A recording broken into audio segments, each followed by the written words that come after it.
The tow truck was already hooked to my car when I pulled up. My own daughter-in-law's voice echoed from the driver's phone, ordering him to take it. My hands didn't shake. I simply lifted my phone and started filming. That was the moment the law and the truth took my side. The story was only beginning. After the funeral, the silence in my house pressed down like thick dust. I opened the windows, but the air still smelled of my husband's cologne and the faint hint of his shaving balm.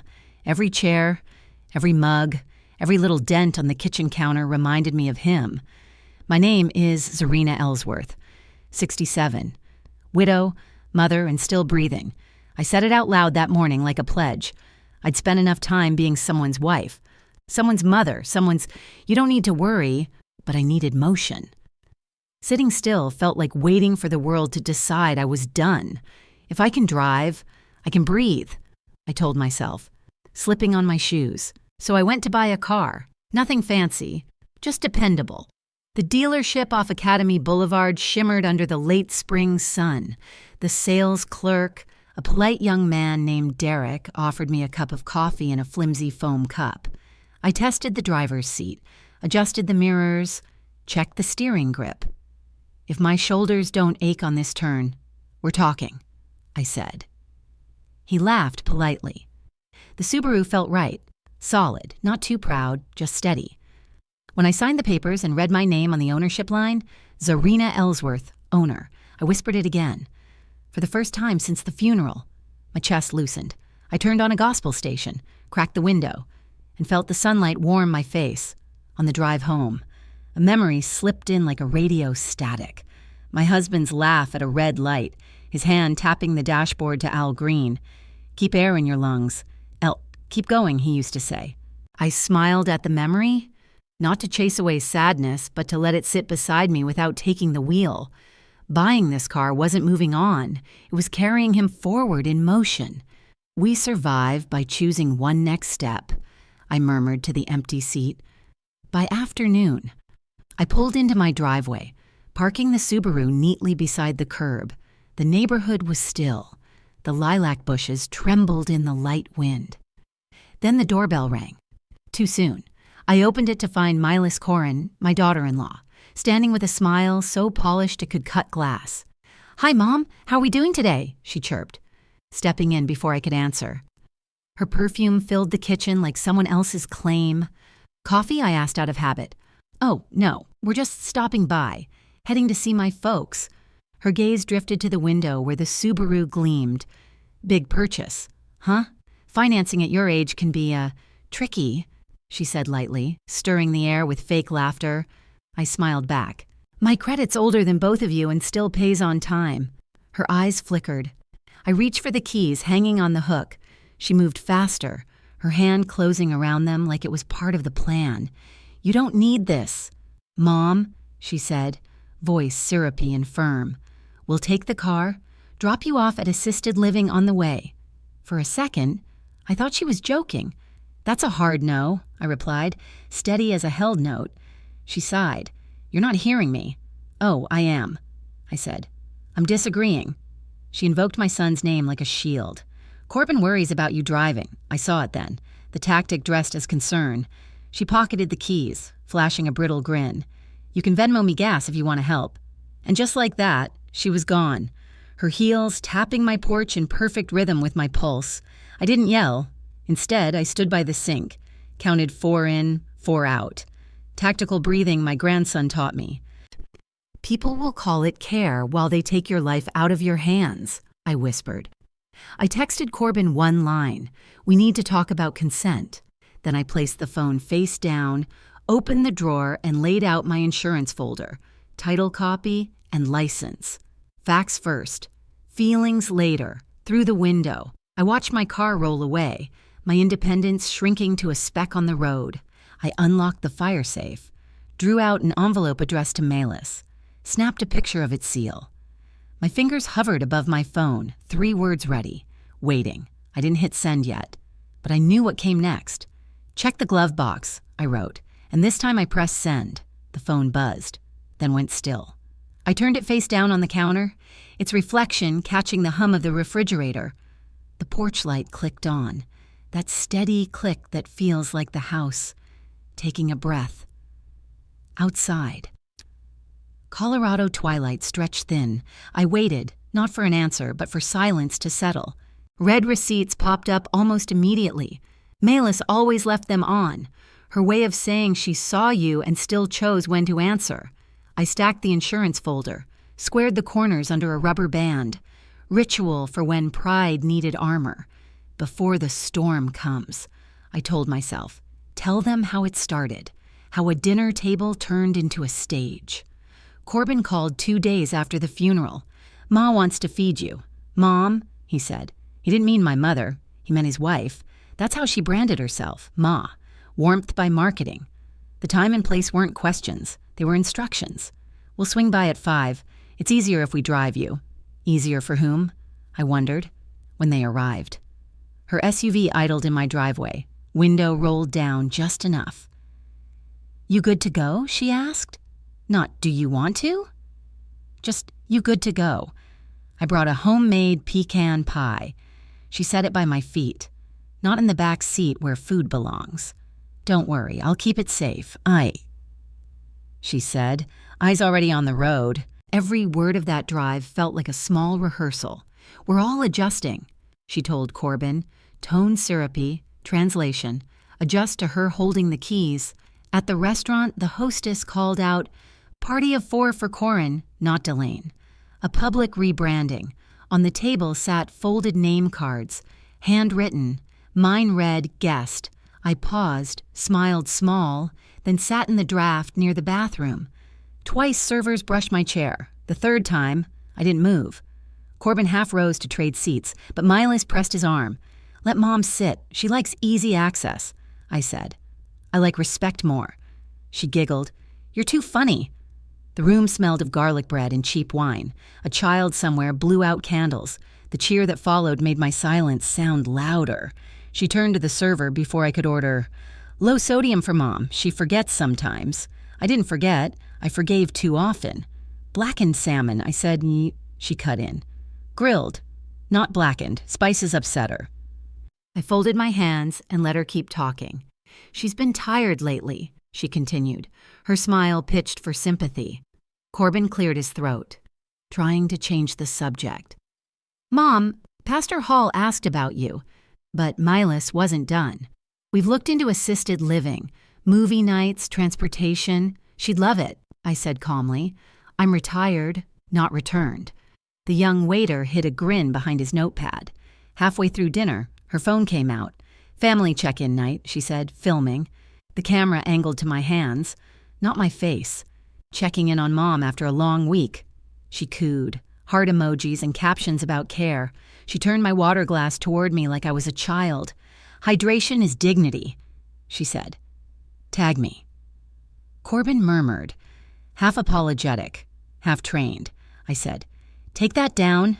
She didn't blink. "People are rooting for you." No, I thought. They're rooting for the version of me that flatters your story. When the bill came, she snatched it midair. "We'll put this on our points. Mom can reimburse later," she announced, voice bright enough for nearby tables. She explained to the server how I lived on a fixed income. I watched the stranger's eyes flick to me, pity and curiosity mixing like weak coffee. Then she mentioned the SUV trade, a safety upgrade.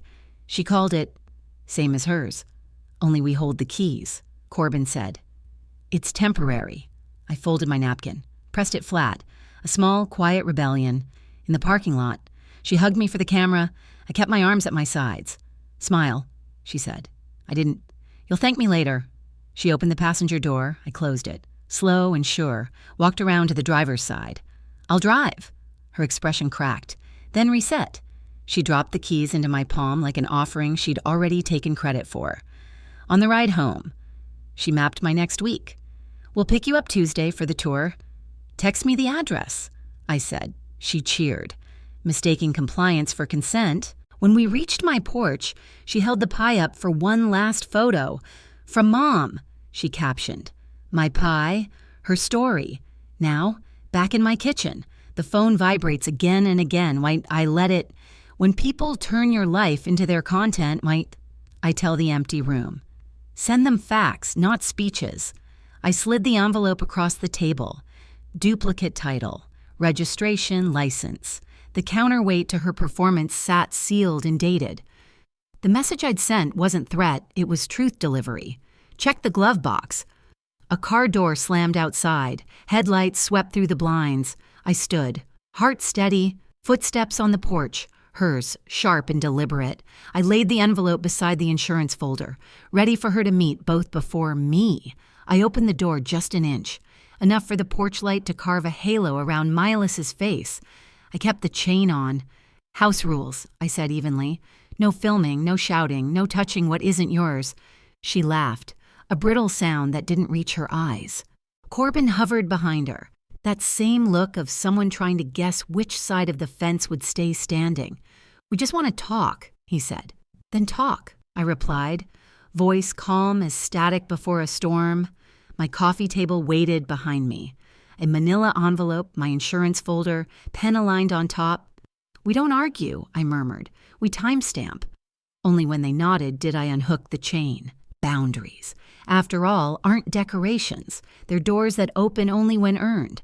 I pointed toward the ceramic dish by the entryway. Keys go there. Corbin placed his ring down first, eyes dropping to the floor like a man surrendering a weapon. Milas lingered. You're wound tight tonight, Mom, she teased. Stress isn't good for you. Her tone was sweetened poison. She set down one metal key but kept the fob palmed, fingers curling around it like a poker chip. The shape bulged against her blazer pocket. I didn't flinch. All keys, I said. She glanced at Corbin. We're just here to help. I wrote the time on a sticky note and stuck it to the doorframe. Good, I said. Then we'll help each other remember what's said. She started rewriting history before she even sat down. You took the dinner wrong, she insisted. It was about love. I leaned back. Love doesn't seat a mother by the restroom or hashtag her dignity. Corbin sighed. She meant well. Impact outruns intent, I answered. I slid printed screenshots across the table, her social posts, the captions dripping with false devotion. Look familiar? She shrugged. People loved it. Court won't, I said simply. The air thickened between us, like a courtroom waiting for verdict. I nodded toward the driveway. Corbin, check the glove box. He hesitated, then stepped outside. When he came back, his face had drained color. The envelope was open. Mila snatched it, scanning the papers until her eyes hit the bold text. Certificate of title. Owner Zarina Ellsworth, she read, voice thinning. I asked. Keep going. Her lips pressed together. Removal of said vehicle without written consent constitutes felony grand theft auto. The silence afterward could have split glass. Corbin sat down slowly, hands trembling on his knees. You set this up, she hissed. No, I replied. I documented it. I reached for my phone and tapped speaker. Walter, you're on. His voice filled the room, steady. No nonsense. Mrs. Ellsworth, he said, your documents are all valid. If there's further interference, notify me and law enforcement. He addressed Corbin gently but firmly. Son, you're listed as emergency contact, not co-owner. That's responsibility, not entitlement. Corbin nodded, barely breathing. Walter's tone never rose. It didn't need to. Authority wears quiet better than noise. When the call ended, I simply said, thank you. Walter. I pulled another sheet from the folder, a one-page boundary agreement. No entering my home or handling my finances without written consent. No use of my vehicle. No recording me for social media. Corbin signed, pen trembling. Milas folded her arms. I don't sign ultimatums. Then tonight ends here, I replied. I held out my palm. After a long pause, she laid the fob into it. The tiny plastic felt heavier than gold. You really want to go to war with family? She said quietly. No, I said. I just stopped surrendering. As they turned toward the door, something caught my eye. The hook by the mudroom. Empty. The spare key was gone. Where's the spare? Miley's? Her mouth curved into that syrup glass smile again. Must have been misplaced. Well, look. A chirp sounded outside. My Subaru blinked twice, headlights flashing in the driveway. I stepped past her, hand on the deadbolt, Mathieu. The reflection in the glass showed her grin, tight, triumphant, unfinished. The car's headlights blinked twice, quick and sharp against the dark. I cut my porch light to see clearly, old habit from decades of living alone. The yard stretched quiet, dew starting to form on the grass. I pressed my fob. Nothing. Someone else was talking to my car. Probably a neighbor's remote, Milas said, voice honeyed and careless, but her smile didn't match her tone. Corbin looked confused. That told me everything. He didn't know there was another fob. The air between them cracked like thin ice. I stepped to the edge of the porch. Phone in my pocket, recording light off but ready. No one touches that car again, I said, period. My voice carried steady across the driveway. Her eyes narrowed. She heard the courtroom in that sentence. I opened my automaker's app and pulled up the logs. Every ping, every unlock, every lock, timestamped to the minute. The last 2 flashes lined up with right now. I took screenshots and emailed them to myself. Paper trails never go out of style. Maylis tilted her head. You've gotten tech savvy, haven't you? Savvy enough to testify, I said. Corbin whispered. Did you clone it?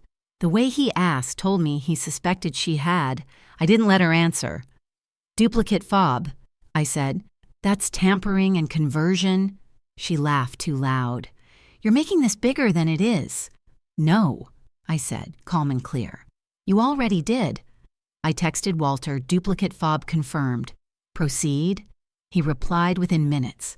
Call HOA safety. Execute notice. I'll prepare the no contact addendum. My hands didn't shake as I called the community line. This isn't a family fight, I told Officer McRae when he arrived.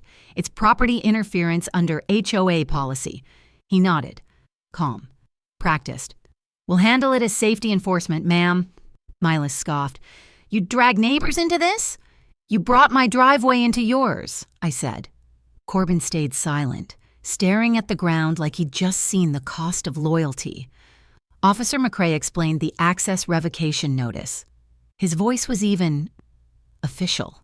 30 days of limited access, no vehicle contact, no uninvited entry, no harassment. You acknowledge receipt. Corbin murmured yes. Milas rolled her eyes but said, Heard you. He left copies. One for me. One taped near the doorbell cam.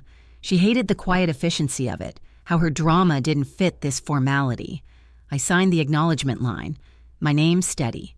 The officer tipped his hat. Good evening, Miss Ellsworth. Sit. You too. Officer. Paper beats performance every time. A soft knock came 20 minutes later.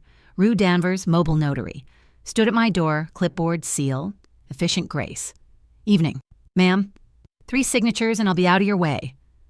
We sat at the kitchen table, my ceramic dish with keys beside us. Rue read each title aloud. Home and vehicle access rules. Filming consent waiver. No contact intent notice. Corbin signed all 3, hand trembling but present. Maylis crossed her arms. I'm not validating this circus. Rue notarized my single-party declarations anyway, her seal pressing finality into paper. These stand without you, I said. She didn't answer. Rue scanned IDs, packed up, and left before the kettle whistled. I opened the car app again, enabling valet lock and geofence alerts. No movement till morning. The real power wasn't in anger, it was in procedure. I placed both sets of keys in the dish, labeled the missing fob as void. Corbin lingered at the porch rail. I didn't know she'd done that. He said quietly, I believe you. I told him, but middle is still a choice. He nodded, eyes wet but pride holding the tears back. I walked them both to the sidewalk. Text only for emergencies, I said. Everything else. Email? Milas smiled sharp enough to cut glass. This isn't over. I know, I said. Neither am I. The porch light stayed off when they drove away. I let the smaller lamps fill the house, gentle and human. I checked each lock, each window, not out of fear, out of habit. My world was calm again, or so I thought. Then my phone buzzed. A notification from the car app. Glove box opened. Activity detected. I froze. Glanced through the blinds. The Subaru sat silent, shadowed under the streetlight. I whispered to myself, if it didn't move, who opened it? The screen blinked again. Document removed. I felt the chill crawl up my spine. The night wasn't done speaking. The night felt too still when I stepped outside. My slippers whispered across the porch boards as I turned on my phone's camera. This is for my memory and the judge, I murmured, stating the date and time like any older woman who's learned that documentation is the new weapon. The path lights flickered to life, guiding me across the driveway. I used the car's app, not the fob, every tap logged in the server. No dome light, just my pen light sweeping the interior. The glove box latch was warm. That shouldn't happen in 40-degree air. The app showed it had been opened 2 minutes before my alert. No scratches, no forced entry. Someone had reached into my life using code, not a crowbar. Inside lay a manila envelope with my late husband's name written in cursive, too neat to be his. The VIN of my Subaru was scrawled underneath. My stomach tightened as I flipped it open. A photocopy of the title. A half-filled transfer form. Buyer line blank, date recent, and a draft of a power of attorney naming Milas Corin, not notarized, but typed and ready. One sheet missing, my maintenance ledger, the one proving I'd paid every cent of that car's upkeep. Someone wanted to rewrite ownership by erasing evidence. I took photos of each page, scanning them through my printer app. Steady hands, sharp breath. A sticky note fluttered loose, pink, rounded letters. Cars are for people who go places. Insult disguised as care. I sealed the envelope in a zip bag, labeled the date and time. Paper tells the truth, even when people don't. Back inside, I pulled up my app's activity log. The glove box registered open, but every door remained marked closed. Remote access, not physical entry. Someone had cloned my fob or hacked the account. I checked the security log. There it was. A recovery attempt from an unknown email last week. I forwarded everything to Walter Pierce with one line. Twist S11 confirmed. Remote trespass. My doorbell cam showed nothing since Officer McRae's visit. They hadn't stepped on my porch. They'd reached in through the cloud. I told my camera, softly. Facts over fury. Paper wins. The phone buzzed. Corbin, we're home. Are you safe? Safe, I texted. But there's a power of attorney draft in my glove box, with your wife's name. He called instantly. I hit record. You're being recorded, Corbin He didn't argue. She said it was for insurance, he whispered, shame slipping through his tone. I didn't read it. Now you will, I said. Email Walter before sunrise. Silence stretched, heavy but necessary. He finally said, I'm sorry, Mom. Be sorry in writing, I replied, ending the call. I opened the insurer's 24-hour chat. Suspected unauthorized title transfer. I typed. They flagged the VIN. Locked the record. I froze my credit file. Reported to the DMV fraud unit. Attached scans, and scheduled a reissue requiring in-person notarized consent. My hands moved like muscle memory, because survival at 67 means turning panic into paperwork. Then I emailed both Maylis and Corbin. Attached, your draft POA. This is not how family works. BCC Walter, Officer McRae. Maylis replied within minutes. You're confused. I was helping, I answered. Consent is not implied by grief. Future communication via counsel. Then I silenced the phone. Keeping only emergency contacts live. The app buzzed again. Glove box opened. My camera showed no one outside. I stepped out anyway. Flashlight slicing through the dark. The missing maintenance ledger was back. My handwriting untouched, except for a new line scribbled at the bottom. Dealer buyback Friday, 10 a.m. The dealership name was real. I screenshotted everything. When I sent it to Walter, They were setting a trap, making it look like I'd agreed to sell. I reset the car's system. Valet lock. Tow alarm armed. They want me cornered, I told the recording. So I'll choose the corner. Inside, I printed a notice, slid it against the windshield. Owner present. Unauthorized entry is criminal trespass. Then I booked an appointment at that same dealership. CC'd Walter and Officer McRae. Subject line. All parties present. Before dawn. I slipped one more letter into the glove box. Sealed. notarized, addressed to whoever thought paper was weakness.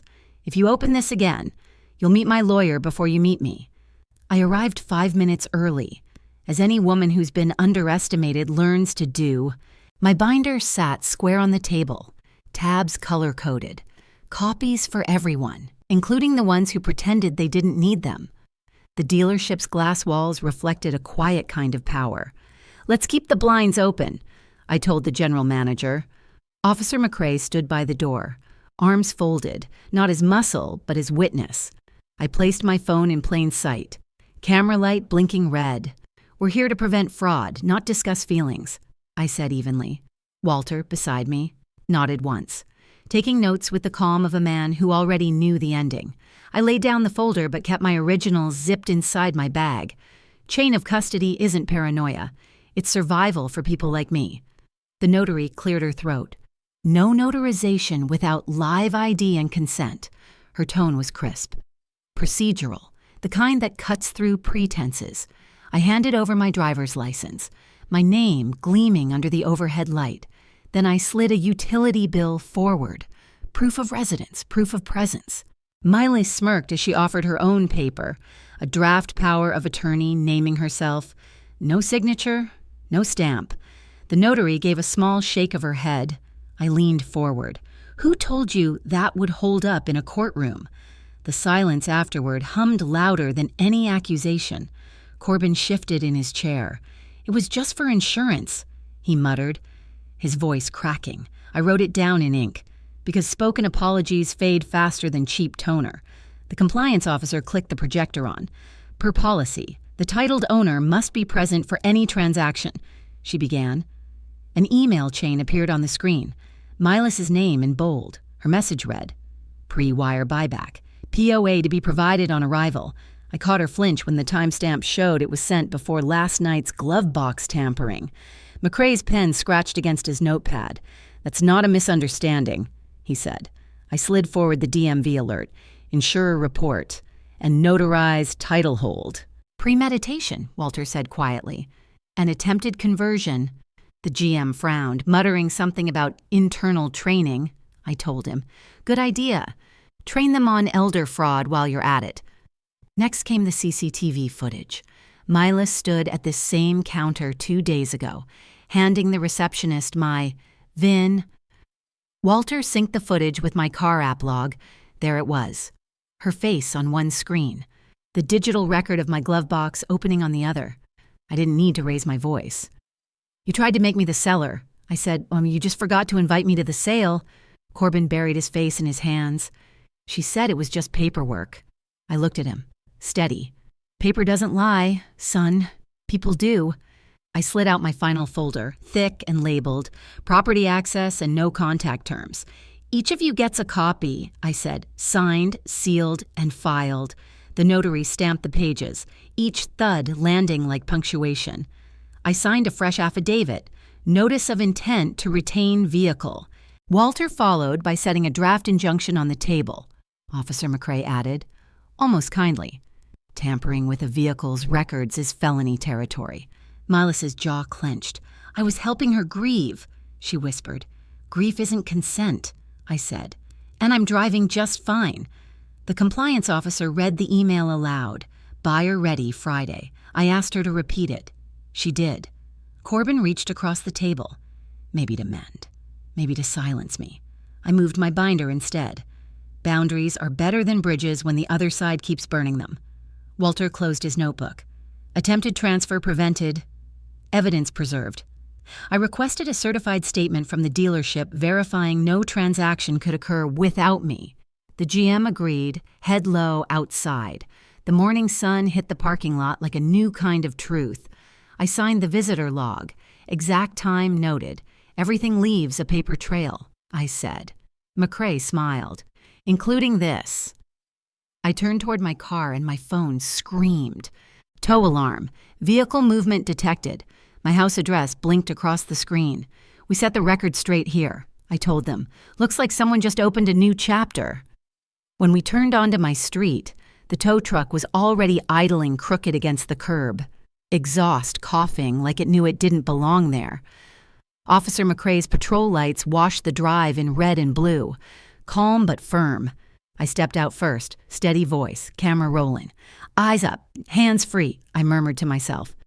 The driver froze mid-call. Phone still on speaker with a woman's voice that cut out the second my name was mentioned. Walter came up beside me, pen ready. I pointed toward the sign bolted to my fence. No tow without owner consent, HOA filed. McRae flipped his body cam on. Let's see your work order, he said. The man fumbled with his phone, showing only a screenshot, no signature, no dispatch tag. Walter asked him to read the contact name. The syllables matched Milas's online handle. I opened my app and locked the car remotely. This isn't a loading dock, I said. It's my driveway. Stand down. McRae explained the law in that flat, steady officer cadence. Removing titled property without owner consent can be theft. The driver swallowed. Stammering about confusion, I met his eyes. Confusion doesn't change ownership. You were minutes away from stealing my retirement, Walter added. VIN is flagged statewide. Any yard receiving it triggers police contact. McRae offered options. Sign a declination form and go, or stay for questioning. The driver signed, shaking. As his truck pulled off, my phone buzzed. Confirmation, Melis Corin served with the protection order. I exhaled through my teeth. Not triumph, just oxygen. Walter read the update aloud. Temporary civil protection order, effective immediately. We set my binder on the porch rail like a command post. I signed a fresh affidavit attesting to the tow attempt. Timestamp glowing under the streetlight. The boundaries were simple now. 100 yards, no contact, no agents, no remote commands. McRae forwarded the body cam file to the court clerk. Walter added insurer and DMV case numbers to the chain. Paper moving faster than malice, he said. The insurer's fraud team updated the file. Tow attempt logged. Risk escalated. McRae taped a notice to desist to my storm door. It looked ordinary, but to me it shone like armor. Corbin's sedan rolled in slow. He kept his hands on the wheel till McRae waved him forward. Ma'am, he said, voice rough. May I speak on record? We stood on the sidewalk, body cam humming. He confessed. He'd sent a scan of my registration to Melis last week. To help with insurance, I said quietly. You tried to make family a shortcut. Shortcuts cut people. He nodded once, eyes glassy. Walter explained the order didn't name him yet. One more act, and it will... Corbin signed acknowledgement. I gave him my last ounce of grace. No text tonight. Send anything through Walter. His yes, ma'am sounded like the first honest word he'd said in months. Neighbors peeked from porches. I called out. We're fine, just paperwork day. That phrase settled the street like dust after a storm. Walter dictated one sentence for gossip control. A vehicle dispute is before the court. I posted a short note on Nextdoor about elder VIN scams. No names, all facts. By dusk, neighbors were forwarding senior law links and camera footage. McRae thanked them for keeping boring things boring. Inside. I filed the order in the red-tabbed binder section labeled Live. Next came the cleanup.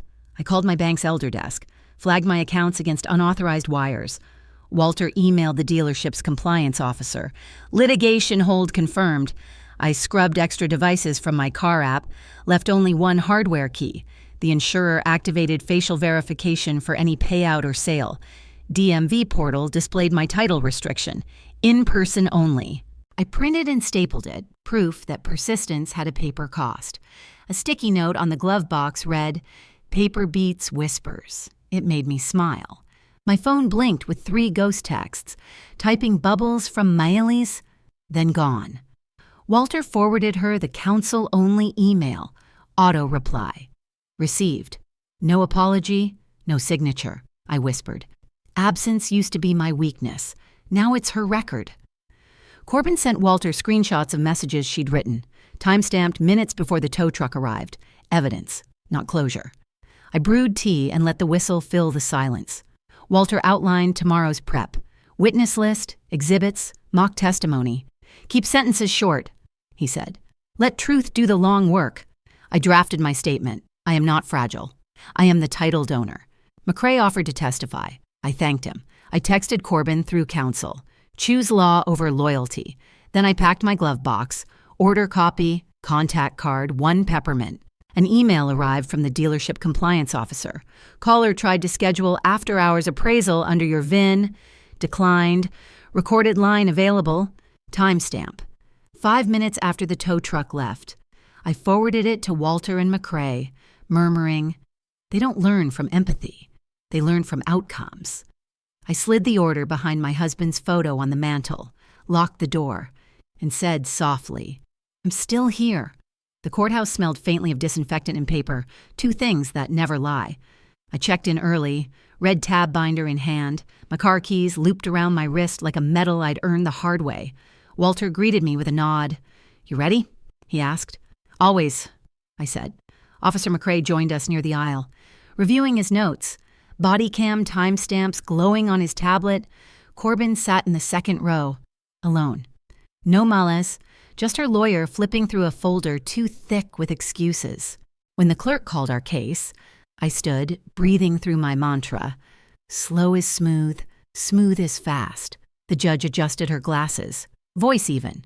This hearing addresses property interference, attempted tow, digital tampering, and protective orders.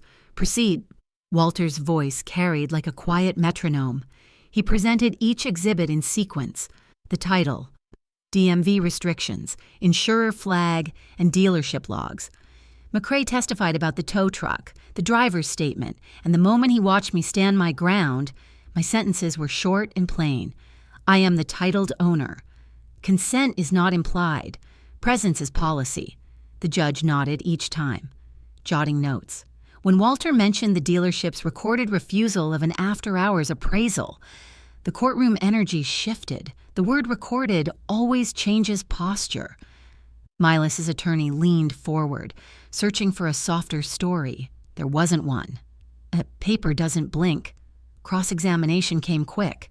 The defense murmured about miscommunication and grief logistics. The judge interrupted. Voice clipped. Who had authority?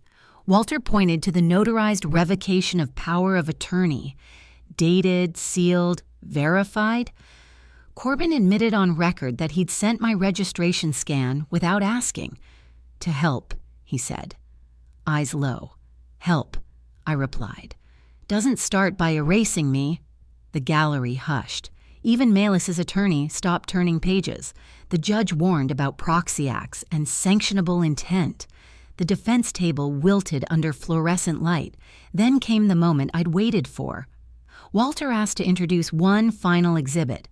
I walked to my car parked right outside, retrieved a small sealed envelope from the glove box, and returned to the stand.